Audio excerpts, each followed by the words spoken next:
topics and opinions expressed in the following show are solely those of the hosts and their guests and not those of W4CY Radio, its employees, or affiliates. We make no recommendations or endorsements for radio show programs, services, or products mentioned on air or on our web. No liability, explicit or implied, shall be extended to W4CY Radio or its employees or affiliates. Any questions or comments should be directed to those show hosts. Thank you for choosing W4CY Radio.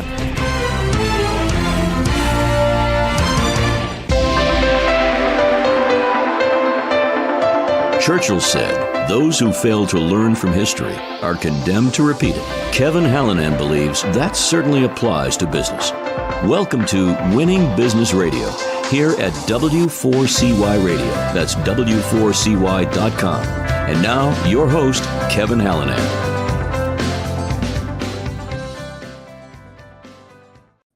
Thanks for joining in again today. I'm Kevin Hallinan, and welcome back to Winning Business TV and Radio on W4CY.com, streaming live on Talk4TV.com, and of course, we're on Facebook Live at Winning Business Radio, and we're available after the show in podcast form on every platform imaginable: YouTube, iHeartRadio, Spotify, Apple, pretty much wherever you listen to your favorite podcasts.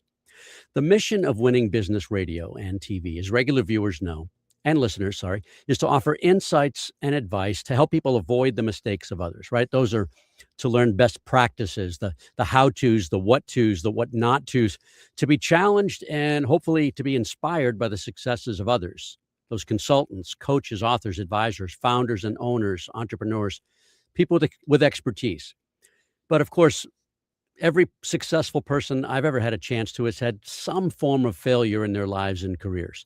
So while we all have to get our knees skinned once in a while, I'm driven to keep those scrapes from needing major surgery. Let's endeavor to learn from history so we don't repeat it. I've spent the better part of my career equipping businesses to grow, and that's from solopreneurs to small and medium-sized companies, all the way up to the Fortune 50.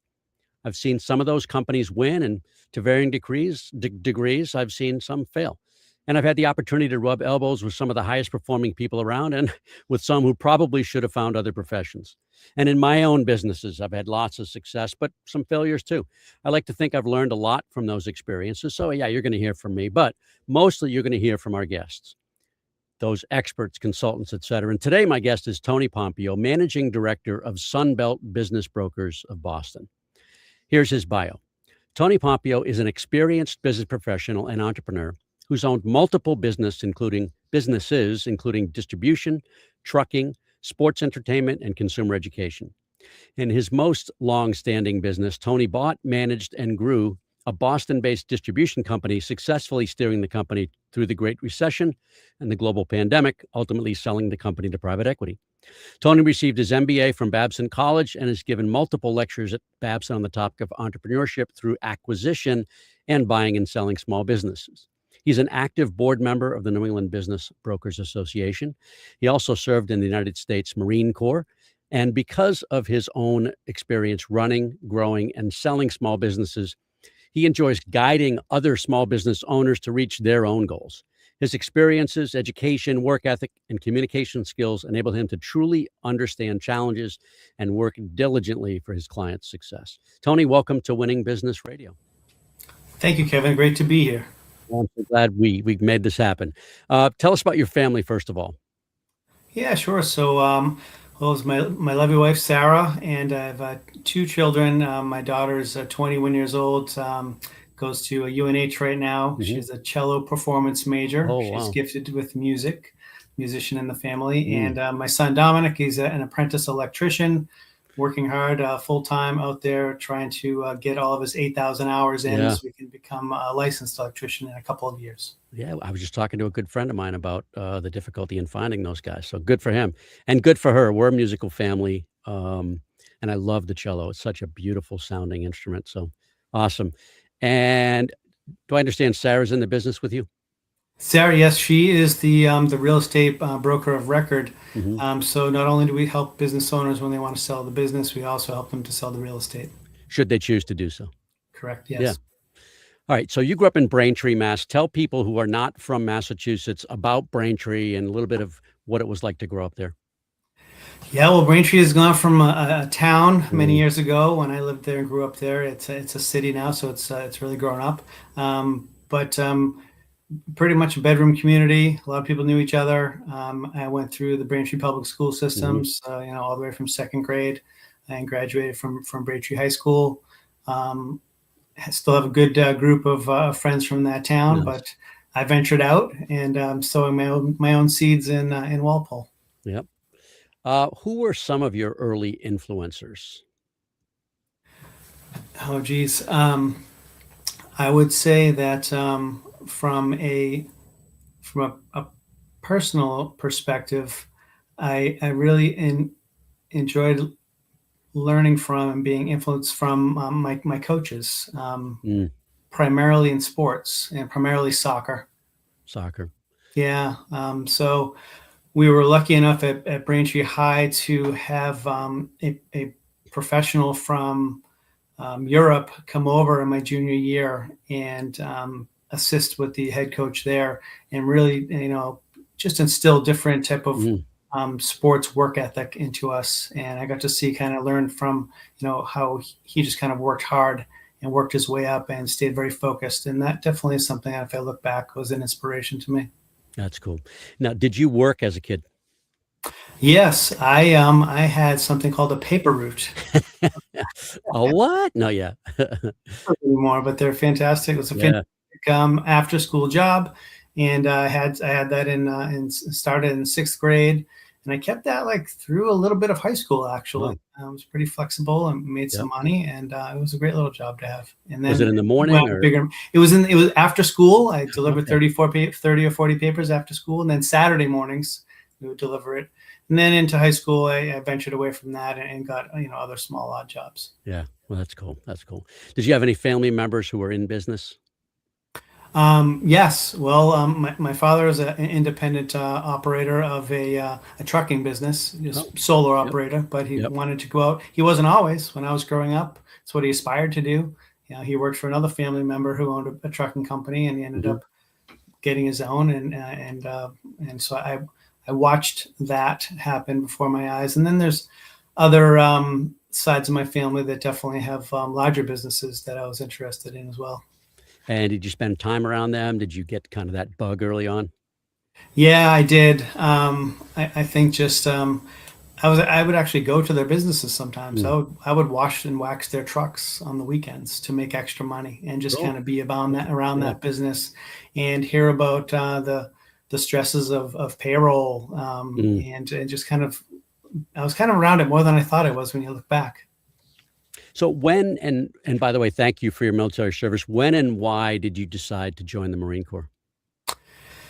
So I joined the Marine Corps after part of my college, my college career, or I guess my path was not very straight. It was a very crooked line. Yeah. Nor mine. Yeah. Yeah. So after about a year and a half of college, I ran out of some money and need to kind of refocus, and I had time and also a desire still to want to do something with my life in terms of,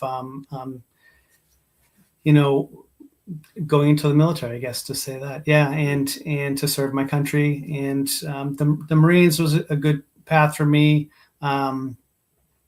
I kind of aspired to have that band of brothers around me. I might have been missing that a little bit at the time. I was only child, and I think having like a whole band of brothers around you, like another second family, was kind of important to me. That mentality and that notion.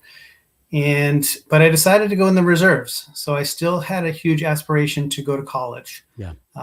So they had like a summer program for boot camp, and you went two summers back to back. So you did one, and you went through boot camp and became a Marine, went through all that training, and you went back to college, and then the following summer you ended up doing your training for your what you're going to do as a job in the Marines. And after that, it was 1 weekend a month and 2 weeks a year, which kind of really fit in with still wanting to go back to college, which I did. And they help pay for that. They'll pay for some of it, yes. Yeah. So what was the best part? Maybe that was it. I don't know. But what was the best part for you of being in the Marines? And what are maybe a lesson or two that you've taken or kept with you all these years later?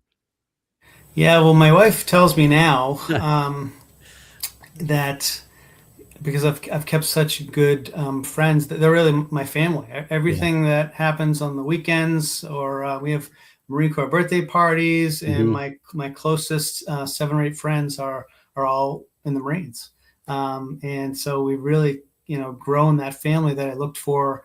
When I was younger, it stayed with me this whole time, which is really fantastic.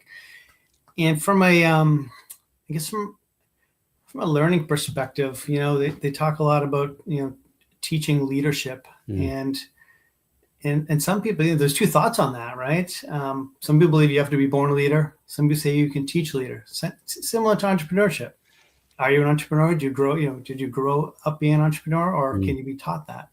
And in the military, I was really shown, especially in the Marine Corps, that leadership can be taught and instilled, um, and not easily. It's not easily done, but it can be replicated and can be instilled. So I had an opportunity to lead some teams in the Marines, and that's something I can always look back at in terms of just inspiration for myself to kind of keep Mm. going too. I mean, we'll get there, but you've led teams since. So, what was behind the decision to get a bachelor's of psychology, and why UMass Boston? Yeah. So after I went into the Marines, I went back to school for maybe another 2 or 3 semesters, and that was actually at Wentworth, Oh yeah. studying architecture, which I Yep. decided I did not want to be an architect after spending 2 or 3 years Yeah. learning how to be one.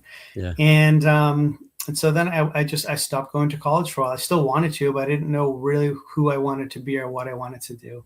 So I was working full time in sales, direct sales, Mm. B2B sales. Mm.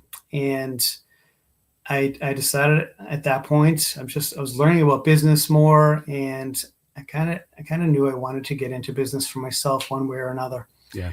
And I didn't need, but I wanted to get an MBA. And I heard about this fantastic MBA program at Babson. And Mm. so the only reason I went to even get my undergraduate degree was so I could go and get my MBA there. And so I chose Cool. Yeah. UMass Boston. Went there nights for 4 years while I was working full time, and had a couple of kids. And I chose psychology because it kind of blended with what I was doing. Yeah. I was dealing with people. I was in sales, Absolutely. and I wanted to go into business, and so that kind of really fit my background there, so I could focus on that. So I'm going to take you through a few of these positions, and these answers can be fairly brief. But uh, let's see, Network Plus, a couple of years, assistant sales manager. Just tell us a little bit about that job. Yeah, Network Plus was kind of my real first big corporate company job. Yeah. They had about 600 or 800 people up and down the East Coast. It was headquartered in Quincy, Yep. and I came in there and I didn't really know much about outside sales, but they were just looking for hungry people to hit the phones. Yeah. And they gave me a yellow page book and said, go call as many business owners as you can and start setting some appointments. And there was some training that went along with it. But what there was great hardcore sales closers and openers there Yeah. that could really mentor you in growing your book of business and learning how to write contracts and get deals done. And so I really cut my teeth there, and that company was growing dramatically. After my second or third year there, I was promoted to help run a New Hampshire branch as an assistant branch manager. So I got promoted out of the Quincy office and went up there to help lead a team up there, that was great. And unfortunately, .com, Yep. and they went bust. But I got a great experience there. Then you went to Verizon, not a small company, a great company to work for, right? Yeah, so it was funny because Network Plus, we were kind of stealing business from Verizon, and that's how we Yeah. we got business. And then I went to Verizon and was kind of stealing it back. So I had the experience there. That's funny. But it goes, I guess it was during a recession, and Yeah. I was kind of grasping at, I needed a job, and fantastic company for me, a lot of red tape, very large. Yep. I realized Yep. that I gave it a try. It wasn't the place for me to live forever, but it was great to get a taste of it, and fantastic company. So then you went a little smaller, to New England Office Supply, who I remember. Yeah. Yeah, we'll come full circle back to Network Plus. Mm. One of my great mentors there who helped me get promoted up to that Nashua office. He was the sales manager at New England Office Supply, a local office supply company. And he was just trying to get me over there for months and months and months. And he didn't have to try too hard, but I just wanted to stay at Verizon for at least a certain amount of time before I jumped ship. Right. I went over to New England Office Supply as a salesperson, B2B again, trying to get local businesses to buy their office products and office supplies from us instead of competitors. And a few years into that, ended up being promoted to a sales manager there on the management team, and really learned a lot about being on the management team. And that company was run fantastically, really learning a lot about distribution companies in general, because that's really what it is. All right. We're going to come back and talk about imported foods that people will understand why in a moment. We're going to take our first commercial break right here. Everybody, we'll be back with Tony Pompeo in about a minute. You're listening to Winning Business Radio with Kevin Hallinan on W4CY Radio. That's W4CY.com. Don't go away. More helpful information is coming right up, right here on Winning Business Radio. Bestian Wealth Management is family-owned for 2 generations. They take pride in thoughtful financial planning and wealth management with a family feel for your closely held family business. Bestian Wealth Management focuses on deep planning, integrating your business planning with personal. They will help put your money to work and your mind at ease. Go to bestianwealthmanagement.com for more information. Advisory services offered through Commonwealth Financial Network, a registered investment advisor. Join the Bestian family and let our family advise your family. That's bestianwealthmanagement.com for your complimentary initial consultation. Have you ever dreamt of being on the radio? Well, now is your chance. Be a radio show guest on the #1 ranked internet radio station and promote you and your business for free. Yes, you heard it, free. Business advertising right here on W4CY.com. Call 561-506-4031 now to get booked on one of our shows. That's 561-506-4031. Get your free advertising now. And now back to Winning Business Radio with Kevin Hallinan, presenting exciting topics and expert guests with one goal in mind, to help you succeed in business. Here once again is Kevin Hallinan.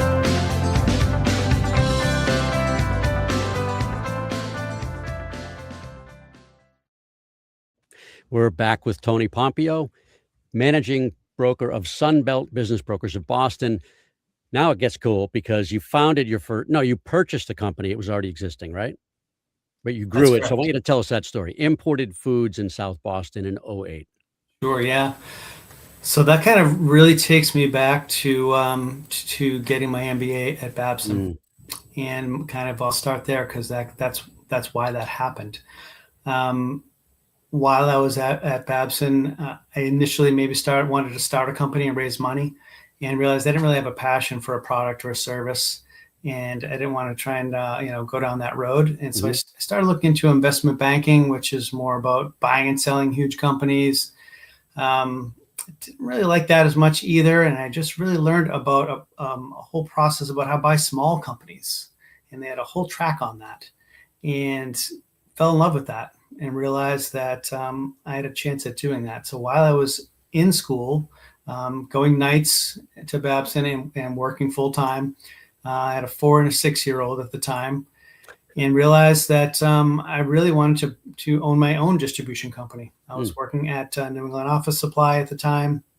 I had the experience I felt to step into something if possible, if something I could find something. So I went on a search to buy a small business, made offers on multiple different ones, and ended up buying Imported Foods in 2008, which was a food distribution company that we sold rices and spices and pastas and oils and vinegars, all the dry goods stuff, and kind of in big packages that you'd see kind of behind in the kitchen that the chef would use to make all the foods, basically ingredients. And that was in 2008. It was an upscale, or were upscale brands? Yes, upscale brands, correct. Yes. Yeah. Stuff that more like called specialty foods, specialty goods. What was the hardest part of taking that over? Well, I think gaining knowledge transfer from the existing staff and owners. Did they For me stick to come around for a in, while? they did. Yeah, we had them on a consulting contract to Mm-hmm. stay in the business and transfer relationships that were multi-generational. Wow. Yeah. So that is a challenge, and then making mistakes, but fixing them quickly and building that trust with the customer base, because it's going to happen. But I think that's how you really make a name for yourself. So that's what I aim to do at the time. And let's see, take us the timeline that you exited in 24. So that was a good chunk of time. That was Just before 24. In late 23. So yeah, I ran that business for 15 years. My goal actually was to sell it after 10 years in 2018 ish. Yeah. And I was a little late on that, so I ended up being somewhere around 2019. Started taking it to market, and you were doing this yourself. I'm sorry. You were doing this yourself. No, I had a broker. You did. Oh, okay. Yeah, okay. I had a business brokerage firm. Yep, taking to firm, and in 2019, and then we were basically at the table in February of 2020. And then the world fell apart. It did, man. Oh man. Yeah. So that went away real fast, and I had to, hang on to that for 4 more years and grow it back to bigger and better than it was, until I could really successfully sell it for what I wanted to do with it. Yeah. So you got a better price by waiting. Not that you were forced to wait, but yeah. Was able to get it bigger and better than before, but had to work an extra 4 years to do it. Sure. What changes did you have to make to survive and then flourish past the pandemic? Well, lots of changes, actually. It helped me to start 2 other companies within that time frame. But the changes really were the bulk of the 60% of our business was hotels, and most of them were closed for almost an entire year. Yeah. So we really had to downsize staff dramatically, and change our whole stocking strategy as well, because we stored a lot of products, so 4,000 items. So we had to figure ways to kind of bring in just-in-time inventory to get stuff out the door as needed for certain customers, and just downsize dramatically. And then the bigger part, that was hard for a while, and we got good at that, even though it was much smaller scale. The hardest and craziest thing really was magically growing it back. Just getting calls, and everyone came back to work. I need orders, orders. And we didn't have all the inventory, just waiting around, months later. Yeah. So that was a challenge. Yeah. But that's a testament to the trust you built previously. Yeah, true. That's true. Yeah. And we got all of them back. We got all the customers back. So all right. So there are 2 intriguing businesses I want you to talk about, because I'm a shooter too. We've talked about that. Greater Boston Gun Safety School and Greater Boston Airsoft, an indoor shooting range. That's pretty cool. So tell us about those businesses. So so during COVID, prior I was working normal, business owner hours, 40, 50 hours a week, running my company, Imported Foods. And all of a sudden, COVID hits, and I have lots of time on my hands. Yeah. I'm done by 10 or 11 in the morning most of the time.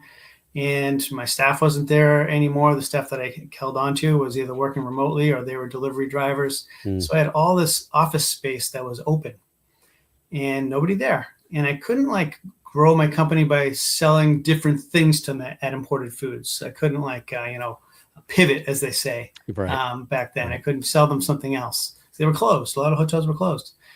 So, with a military background and my own gun license, I noticed while I was helping with some deliveries that there was a lot of riots going on in Boston, and it was kind of crazy at that time during COVID. And I just thought to myself, everyone's going to want a gun in Boston right now, and there's not a lot of places that teach the gun safety certificate school in the city, right? In the city, yeah. So I built a website, hired some instructors that teach these types of classes, and started Greater Boston Gun Safety School. Within day one, there was literally lines out the door, like I thought there would be, and turned into a very successful academy. And yeah, employed multiple instructors, gave all sorts of different types of trainings, not just a safety certificate school, but also pistol training. Thing is, in Boston, you can't really open another gun range, or you can't really do pistol training except if you're at the existing ones. So we use something called airsoft guns, which are basically, if you know what paintball guns are, these are just the same thing, except they shoot little plastic BBs. And there's a whole cult following of people who shoot, these airsoft pistols. And so we did trainings with those, and the instructors loved being able to teach with them. And then we had some people who loved playing the sport of airsoft come in to get their gun safety licenses and said, wow, we love these guns too. And you have this whole warehouse open in the back, because we didn't have any food products in there at the time. We really minimized our inventory. So, I did some research there, and I just had a whole band of good people that really wanted to grow an airsoft business in the space that I had. And that's what I could kind of pivot to. And I was enjoying myself, growing another business. The gun safety school was kind of on rails, just rolling. And so I started an indoor airsoft, basically it was like a shoot house. Basically, we built out an entire 3,000 square foot house on the inside of our warehouse with doors and windows and everything you can imagine. And we had that running, and every weekend, just tons of consumers coming in to play that sport, which was great. So, a quick funny story about airsoft. My kids still laugh at this. Every time I go into my backyard, I still live in the house where we raised our kids, and I'm doing something about, with digging or hoeing, or I find these BBs. Yeah, you do. Little yellow or little green BBs, and I'll take a picture and I'll send it to my boys. We just laugh. That's great. Yeah, absolutely. We have some at our house too. Trust me. Yep. So when you exited from the two schools, or the airsoft and the safety school, how did that exit take place? Yeah, so it was primarily, there was a lot of things that were timing out. Yeah. It was 2023, and I was going to market with imported foods. Yep. And I had these other two businesses operating in the same space. Right. And so I knew I had to sell all of them or disband some of them. And so I was really fortunate enough within 2 months of each other to be able to sell the gun safety school to a competitor, a strategic purchase locally. So that business is still up and running, which was great. And they took a lot of the inventory, such as the pistols and whatnot, for training purposes for that as well. But unfortunately, they did have to close down the airsoft facility. Well, you probably needed the space back, right? Absolutely. Yeah, I needed it back. Yeah. All right. So tell us about the transition from, and we'll start this and then we'll take our commercial, but the transition from that successful exit, I want you to tell us about that, and then Sunbelt. Sure. So, so the transition from selling. So basically, yeah. So I mean, I just like what I did when I bought the company. I was on a consulting contract for a while, working with the buyers, and it was good because I had a good management team in place, and the business was growing. And I helped, just like before, to transition those relationships. However, the business wasn't really about just my relationships, and I made sure of that. Yeah. So it was very smooth. It didn't take a lot of time. There wasn't a huge trust rebuilding, and everything was documented and ready to go for the most part. That's good. That's good. And then, so what drew you to business brokerage? You had multiple experiences there, so that's probably part of it. But why Sunbelt? Yeah, well, I knew coming out of imported foods that I wanted to get into some sort of deal making, some sort of merger and acquisition type business role. And I just didn't know exactly where I was going to land. You chose. Did you go through a search process? Did you work with a broker to identify what might work for you. Tell us about that. Yeah, so I talked to some coaches, some lifetime coaches, okay, to try to give me an idea of where it might be a best fit for me. And I didn't know if I was going to go and try and work at a small investment bank or an M&A firm. I'll tell you right now, I didn't have the network to get into those type of places because I did try. And I didn't know if I was just going to hang a shingle and be Tony Pompeo business broker, Tony Pompeo M&A advisor. And somehow this opportunity at Sunbelt came across my computer, and there was an opportunity for the Massachusetts and Rhode Island territories for Sunbelt, which is a national franchise. And I just thought to myself, wow, this is right in my backyard. And I think I might be able to do something with this. I'm going to learn more about it. All right, we're going to take a break right here. We'll be back with Tony in about 1 more minute.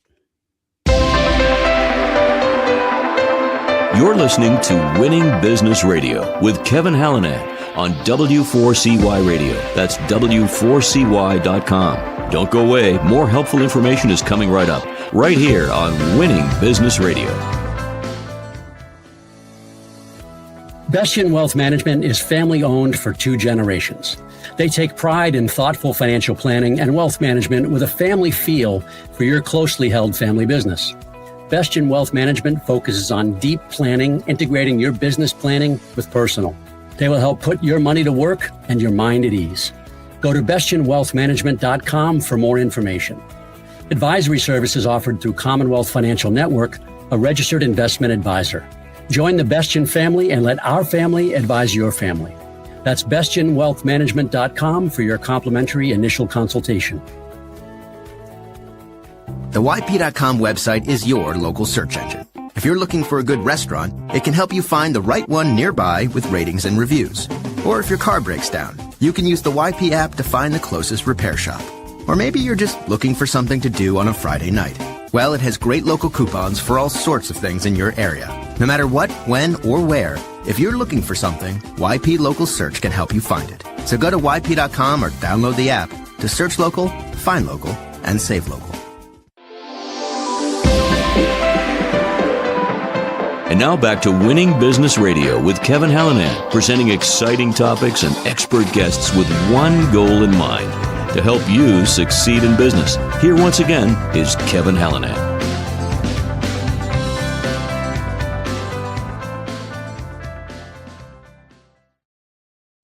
Okay, we're back again with Tony Pompeo, managing broker of Sunbelt Business Brokers of Boston.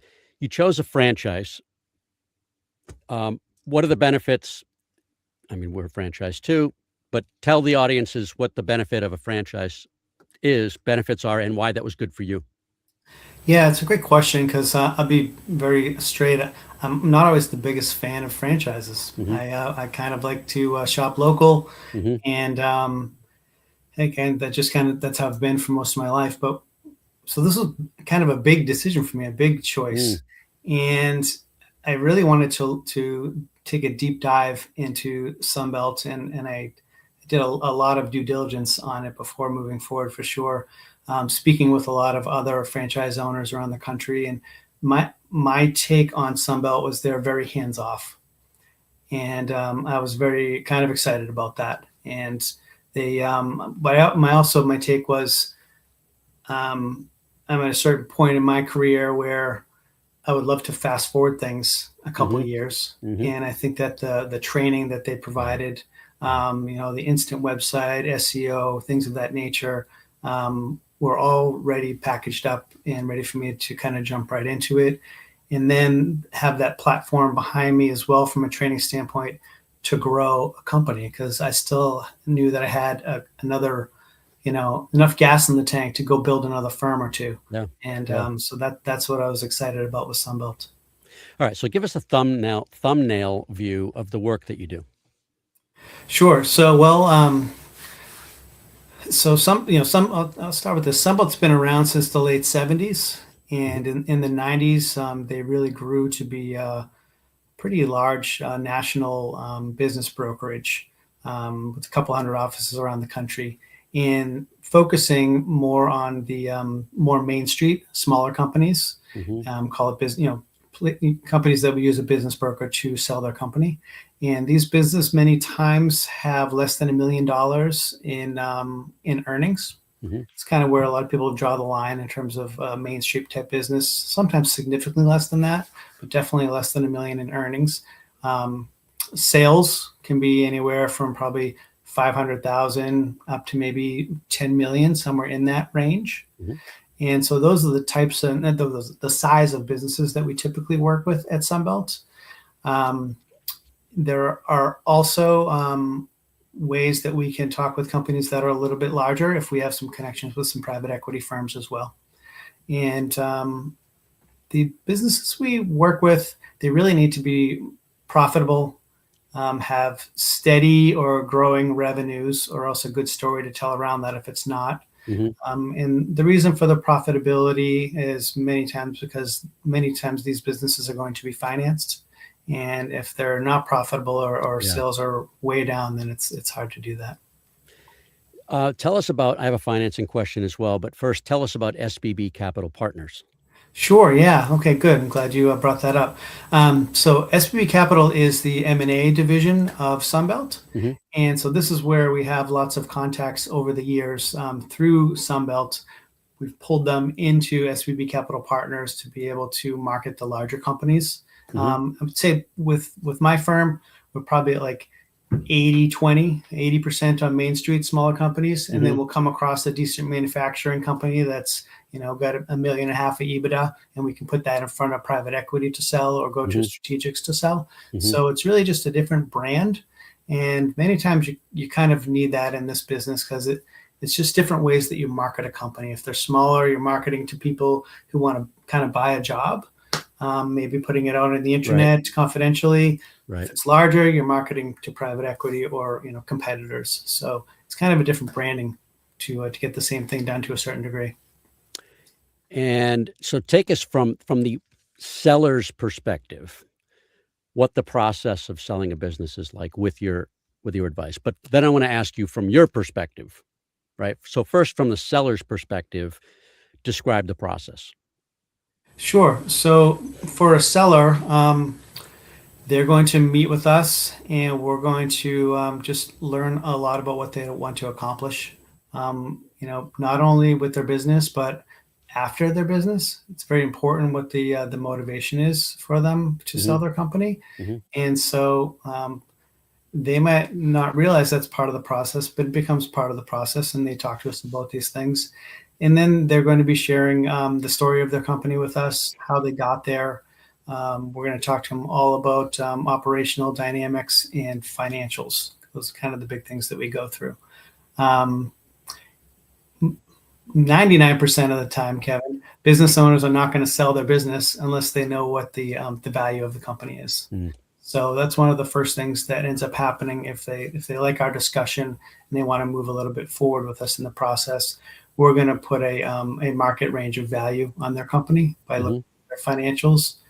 And at that point, we're going to have another discussion about that because there has to be some reality baked into it.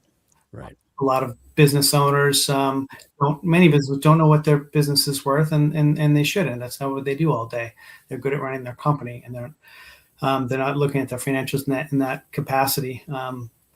But they might have a need to make X amount of dollars to retire, but it doesn't. The need and the reality of what the business is worth aren't always the same thing. So we have to have that conversation as well.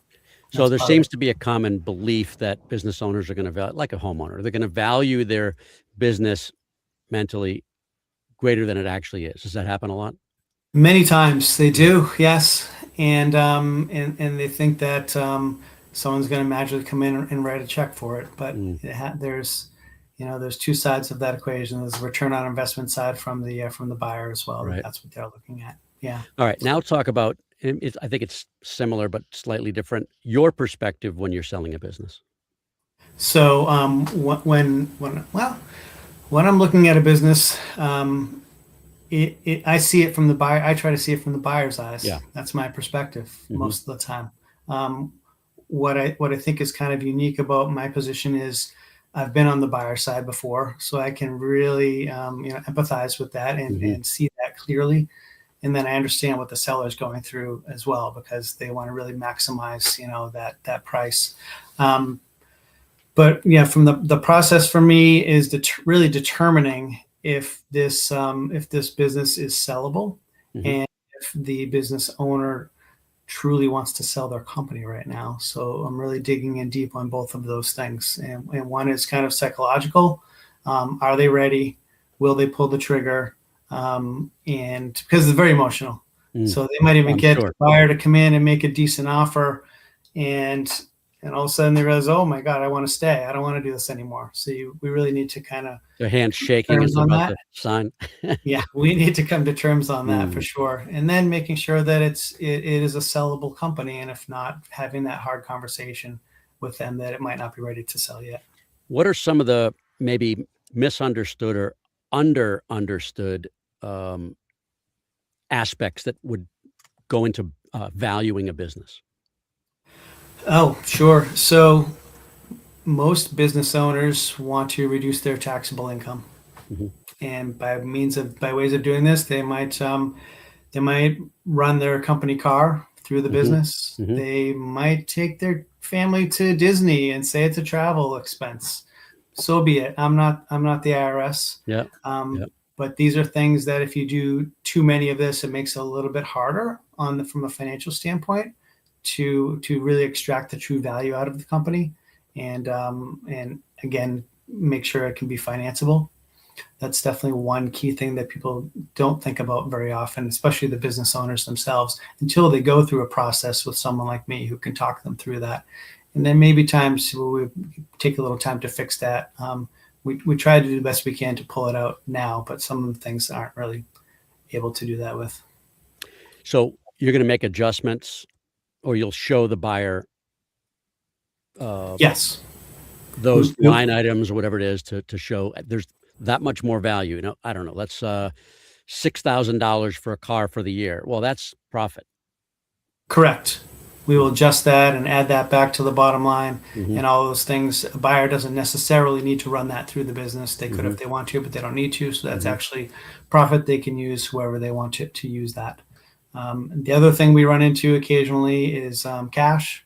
And if cash isn't reported, then it can't be part of the Not value much you can do. of the business either. The business owner saved their 30% when they didn't report it, but they're not going to get the 3x multiple out on the other side. So we run into some of these things too. So what are the ranges of multiples? And it probably depends on the type of business, et cetera.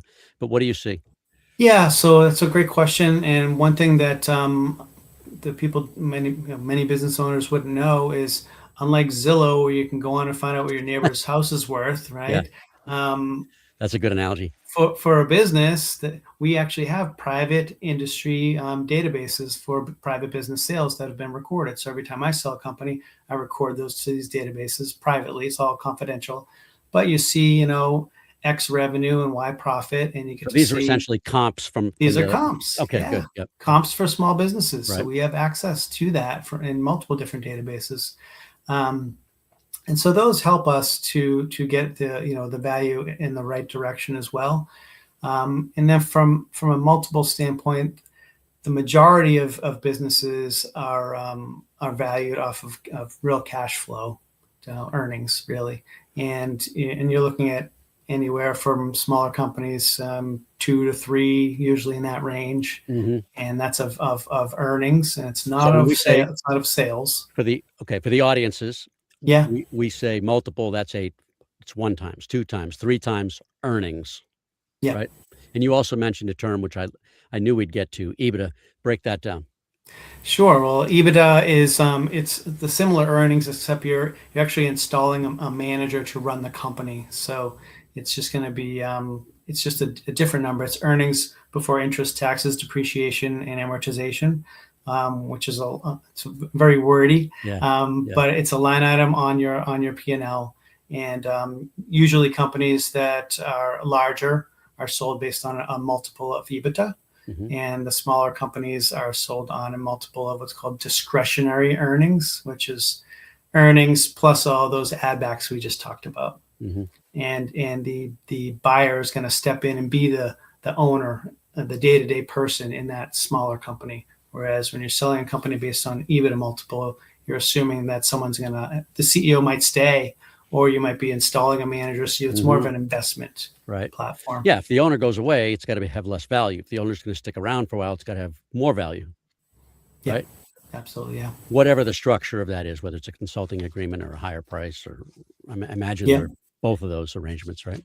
Yep, and the larger companies that are sold on an EBITDA multiple, typically the multiples are higher, and the bigger the company, the bigger the multiple. So you can have a manufacturing company with $3 million of EBITDA that might sell at 4, 5, or 6 times, and then you have a much smaller company, could be a manufacturing company with the owners making $400,000, probably somewhere between maybe 3 and 4 if they're lucky, somewhere in that range. So it's just it's different on the size and scope.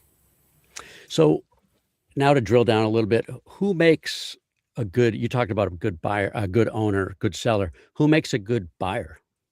Yeah, so we spend I'd say almost the majority of our time dealing with the buyers. So once we find a real qualified seller, we get them all set up and ready to sell their business. We build a nice marketing deck. We confidentially market it out to these buyers.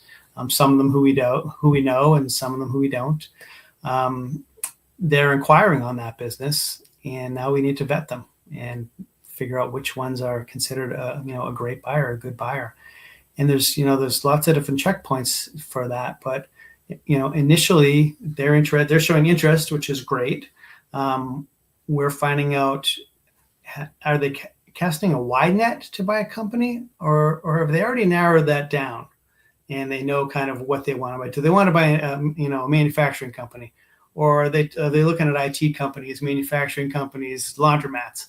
So that happens, and that's okay, but that's probably not the best buyer. We need to really kind of vet that down to someone who's very interested in this specific company that's for sale that we're representing. And then we're also looking at their background of financials. So if we need X amount of money for them to put down on a company and then to finance the rest, we're making sure that they have bank statements to verify that. Along with that is usually some sort of transferable skill sets, so we're looking at their resume. And it doesn't mean that if you never ran a manufacturing company before, that's okay if they want to buy one. Maybe they have some good management experience that they can kind of transfer those skills over to. But you usually have to paint some sort of a picture to be able to step into certain companies, especially with the lenders. But before we even get to the lenders, we want to make sure that we think it's a go. So cash buyers is probably less, I don't know if scrutiny is the right word, but less requirements financially. They have to have, enough to run the business for a while, but you have access to financing. Do you recommend, you don't have to name names, but you have a stable of banks or firms you could wow, I can't even talk, refer them to, or do you have access to financing? Yeah, no, that is great question. And, I don't know, most deals are financed. It's just people are using other people's money. And OPM. And that's it. And we do.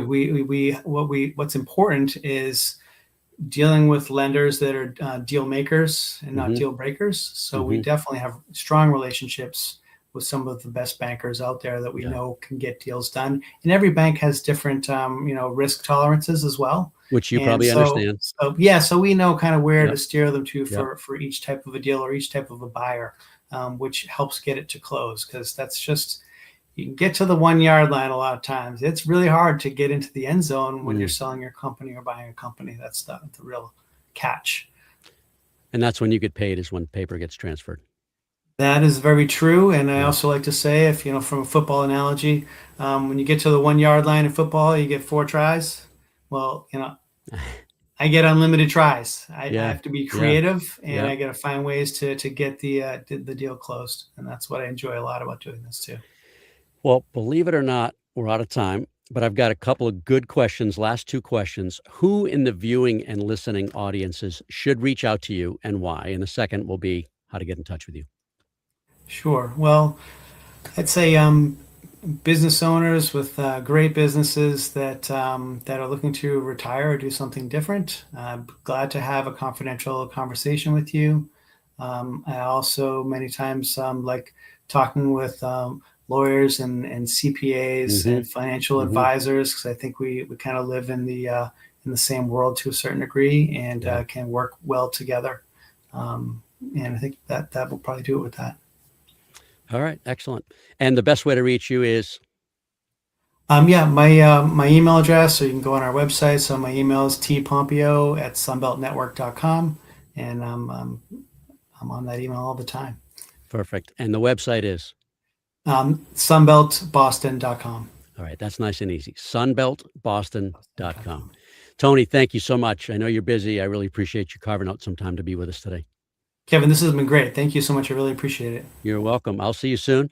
And thank you, everybody, for watching and listening. This is a show about business, sometimes business challenges. If you've got concerns about the sales effectiveness of your company, whether your sales team is you or small or it's large, feel free to reach out to me on on Facebook or LinkedIn, and that's at Winning Business Radio. You can drop me a note to one of my many email addresses. I always say kevin@winningbusinessradio.com.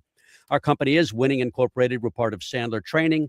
We develop salespeople and sales teams into high achievers and sales leaders into true coaches and mentors. Hey, listen, we're not right for every company, but maybe we should have a conversation. Thanks to producer and engineer Juan for another job well done. Appreciate you, Juan. Be sure to join us next week, Monday, March 9th, when my guest will be Riley DePlacido, founder and CEO of Triumph HR. Until then, this is Kevin Hallinan. You've been listening to Winning Business Radio with your host, Kevin Hallinan. If you missed any part of this episode, the podcast is available on Talk4 Podcasting and iHeartRadio. For more information and questions, go to winningbusinessradio.com or check us out on social media. Tune in again next week and every Monday at 4 p.m. Eastern Time to listen live to Winning Business Radio on W4CY Radio, W4CY.com. Until then, let's succeed where others have failed and win in business with Kevin Hallinan and Winning Business Radio.